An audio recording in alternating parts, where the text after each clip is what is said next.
Dawkins' central argument, in his words, of his book, The God Delusion, is this claim that you cannot infer God as the designer of the universe because you're left with the question, who designed the designer?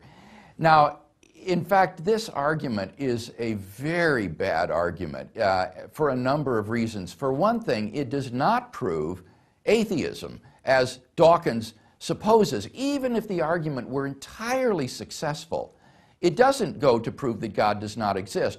At most, all the argument would prove is that you shouldn't infer the existence of God on the basis of design in the universe, that would be a mistaken inference. So if you believe in God, you should believe in Him on some other basis. The cosmological argument, perhaps, the ontological argument, a moral argument, maybe on the basis of religious experience or revelation. The only thing his argument would prove, even if it worked, is that you shouldn't infer God as an explanatory entity for the appearance of design in the universe. But that having been said, does the argument work? Well, not at all. What he mistakenly thinks is that in order to recognize that an explanation is the best, you need to have an explanation of the explanation. And that is clearly mistaken. For example, if archaeologists were digging in the earth and came across implements shaped like hatchet heads and tomahawk heads and arrowheads and pottery shards and so forth, they would instantly recognize that these were the remains of intelligent design, that there was some unknown group of people who had made these artifacts and they have happened upon them. Now, they may not be able to explain at all the origin of those people, who they were, how they came to be there, but that wouldn't matter to the inference that these artifacts are the products of intelligent design. You don't need to be able to explain the explanation in order to recognize that it's the best. Or again, if astronauts were to find a pile of machinery on the backside of the moon, and we realize that neither we nor the Russians have launched such machinery into space, they would infer that this is the product of some extraterrestrial intelligent designer. Now, we wouldn't have any idea who they were, what they were like, how they got there, but nevertheless, we would recognize that's the best explanation. You don't need to have an explanation of the explanation in order to recognize that explanation is the best.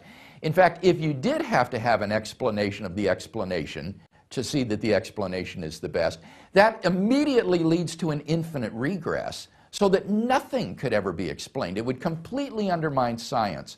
So the argument is simply mistaken. In order to recognize that the best explanation for biological and physical complexity in the universe is an intelligent designer, you needn't need to explain the explanation or to explain the designer. That's one flaw with the argument. The other flaw is this. He thinks that the inference to a divine designer doesn't advance your explanatory power because the designer is just as complex as the artifact to be explained, and therefore there's no advance being made. Well, I think that's completely mistaken. That confuses a mind with a mind's ideas. A mind's ideas may indeed be very complex. This mind may be thinking of the infinitesimal calculus or Zermelo-Fraenkel set theory or something of that sort, enormously complex ideas. But a mind as an entity is a remarkably simple thing. A mind is a non-physical, mental or spiritual entity that has no parts.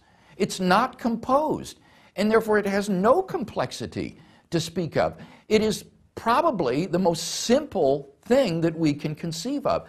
So the postulation of an unembodied, intelligent mind behind the universe is definitely an advance in simplicity over the variegated and contingent constants and quantities inexplicably present in the universe.